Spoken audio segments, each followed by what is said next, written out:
तो मेरे प्रिय विद्यार्थियों, स्वागत है आप सभी का एक और ताबड़तोड़ क्लास में। आज हम देखने वाले हैं 11th फिजिक्स के इम्पोर्टेंट क्वेश्चन।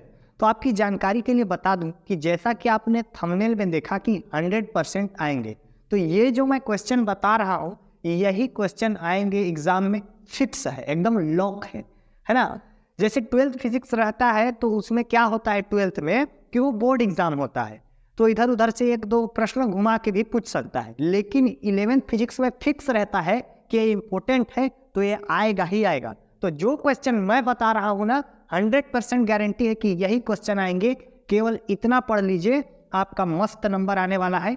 एक दो प्रश्न इधर उधर से आ सकते हैं, बाकी इन्हीं प्रश्न से पूछे जाएंगे। तो देखिए, अध्याय 1 से मैं स्टार्ट करता हूँ। अध्याय 1 है भौतिक संसार। केवल 5 क्वेश्चन मैं सिलेक्ट किया हूँ।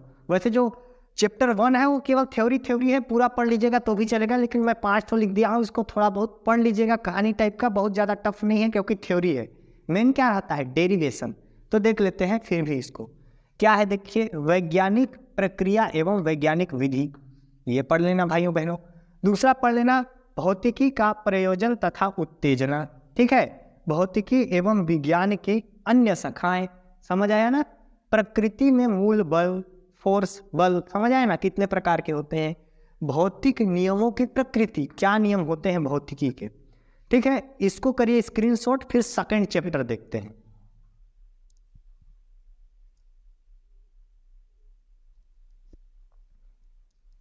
चलिए अब सेकंड चैप्टर देखते हैं। दूसरा चैप्टर क्या है, इकाई एवं मापन, यूनिट एंड मेजरमेंट, ठीक है।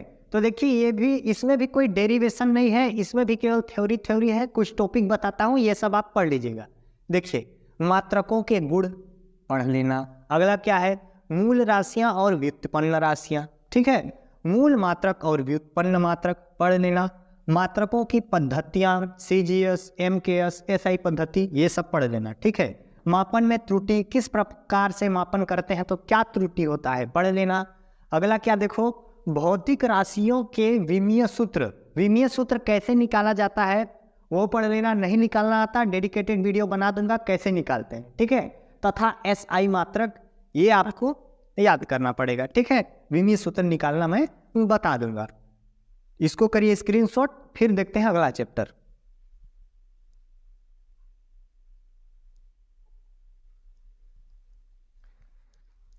चलिए अब अध्याय 3 के इंपॉर्टेंट क्वेश्चन देखते हैं, देखिएगा ध्यान से। इसमें भी ये सब क्या है, 1-2 नंबर के क्वेश्चन है, जैसे कि एक विमीय गति, द्विविमीय गति तथा त्रिविमीय गति। ये सब 1-2 नंबर के प्रश्न है, आप आसानी से पढ़ सकते हो। थ्योरी ही तो है, पढ़ लेना पूरा। अगला क्वेश्चन क्या है, सरल रेखीय या ऋजु रेखीय गति। सरल रेखीय गति, ऋजु रेखीय गति उसी को बोलते हैं, दोनों अलग अलग नहीं है, एक ही है। अगर सरल रेखीय गति पूछे या ऋजु रेखीय गति पूछे तो एक ही परिभाषा लिखना है। अवकलन मैंने बता दिया है, आपने नहीं देखा तो जाइएगा प्लेलिस्ट में, आपको वीडियो मिल जाएगा। अवकलन के क्वेश्चन, इंपॉर्टेंट क्वेश्चन जितने भी है सब मैंने करा दिए हैं। समाकलन के भी क्वेश्चन देख लीजिएगा, मैंने वो भी सोल्व करा दिए हैं। प्लेलिस्ट में जाइएगा, चैप्टर 3 का प्लेलिस्ट बना होगा, ठीक है। विस्थापन और दूरी, थ्योरी है, कुछ बहुत बड़ा चीज है नहीं। इसमें अंतर भी पढ़ लेना, इसका परिभाषा भी पढ़ लेना। चाल और वेग में अंतर भी पढ़ लेना, परिभाषा भी पढ़ लेना, थोड़ा सा बढ़िया से पढ़ लेना, थ्योरी ही तो है, ठीक है। परिवर्ती गति भी पढ़ लेना। परिवर्ती गति के अंतर्गत परिवर्ती चाल, परिवर्ती वेग, औसत चाल, ताक्षणिक चाल, सब पढ़ लेना। बस ये सब थ्योरी है यहाँ तक। मेन क्या है, गति के समीकरण। गति के समीकरण तीनों विधि से, कौन कौन से विधि से, एक तो सामान्य विधि हो गया, दूसरा विधि हो गया ग्राफीय विधि और कलन विधि। तो कलन विधि से और सामान्य विधि से मैंने सोल्व करा दिया है ना। ग्राफीय विधि से बोलोगे तो भी मैं सोल्व करा दूंगा। प्लेलिस्ट में जाइएगा, आपको दोनों विधि मिल जाएगा, सामान्य विधि भी और कलन विधि भी। गति के समीकरण प्लेलिस्ट में जाके देख लेना, ठीक है। क्यों दो ही कराया है, दो ही इंपॉर्टेंट है, ये ज्यादातर दोनों ही पूछे जाते हैं, ठीक है। ग्राफीय विधि से भी करा दूंगा, आप बोलेंगे तो। इसको कर लीजिए स्क्रीनशॉट, फिर देखते हैं अगला चैप्टर।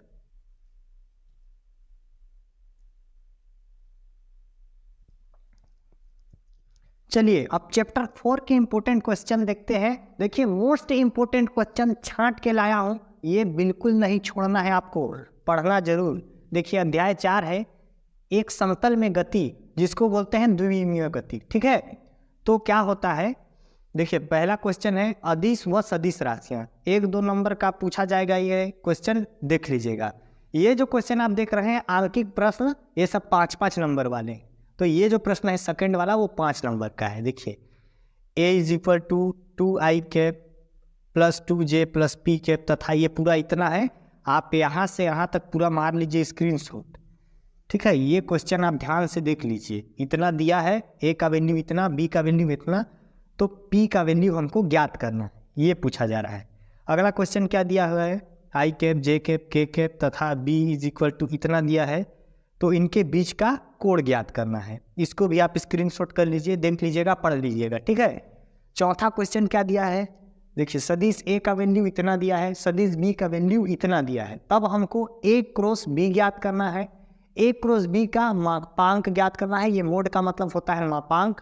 ठीक है, यदि तीसरा है प्रूफ करके दिखाना है, मतलब ज्ञात करके दिखाना है। तीसरा क्या है, a क्रॉस b = c हो, ये दे दिया है, बता रहा है इतना हो, तो हमें c की दिशा में एकांक सदिश ज्ञात करना है। समझ गए, ये जो क्वेश्चन बताया मैंने आंकिक प्रश्न बिल्कुल मत छोड़ना, और अगर इनको पढ़ने के बाद इससे रिलेटेड क्वेश्चन और आपको समझ आते हैं तो वो भी बना ही लेना। अगला क्वेश्चन देखते हैं, प्रक्षेप्य गति है ना, प्रोजेक्टाइल मोशन बिल्कुल मत छोड़ना।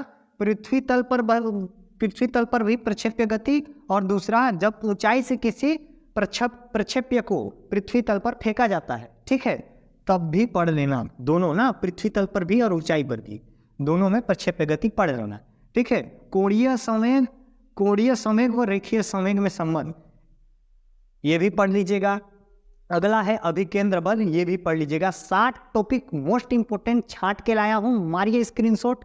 फिर देखते हैं चैप्टर 5।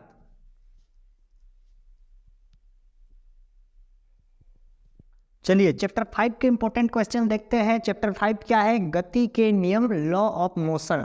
ठीक है, तो गति के नियम में पहला क्वेश्चन देखिए, न्यूटन के गति के नियम, कौन कौन से नियम, प्रथम नियम, ठीक है, द्वितीय नियम और तृतीय नियम, तीनों के तीनों नियम आपको पढ़ना है न्यूटन के।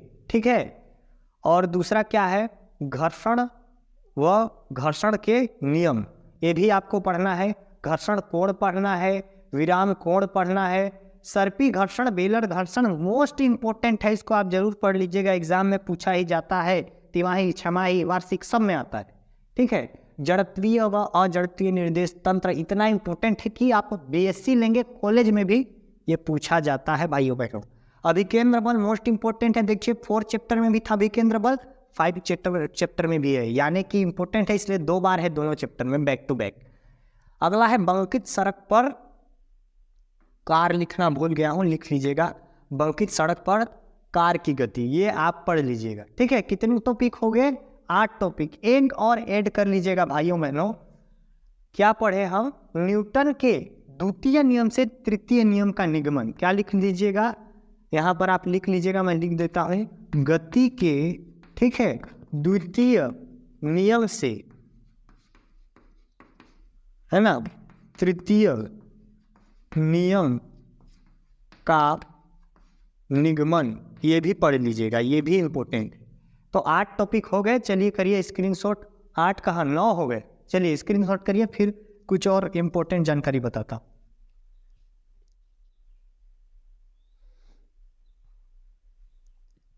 तो मेरे प्रिय विद्यार्थियों, आज के लिए इतना ही, बाकी के इंपॉर्टेंट क्वेश्चन देखते हैं अगले क्लास में। और आज विजयादशमी भी है, तो जाइए मेला देखिए, घूमिए, विजयादशमी मनाइए। और आज विजयादशमी के दिन हम सभी ये संकल्प लें कि हमारे अंदर जो बुराई रूपी रावण है उसको समाप्त करके अच्छाई की ओर आगे बढ़ें और जीवन में अच्छे कर्म करें, कोई भी गलत कर्म न करें। प्रभु श्री राम आप सभी पर अपना आशीर्वाद बनाए रखें। मिलते हैं अगले वीडियो पर। जय सिया राम।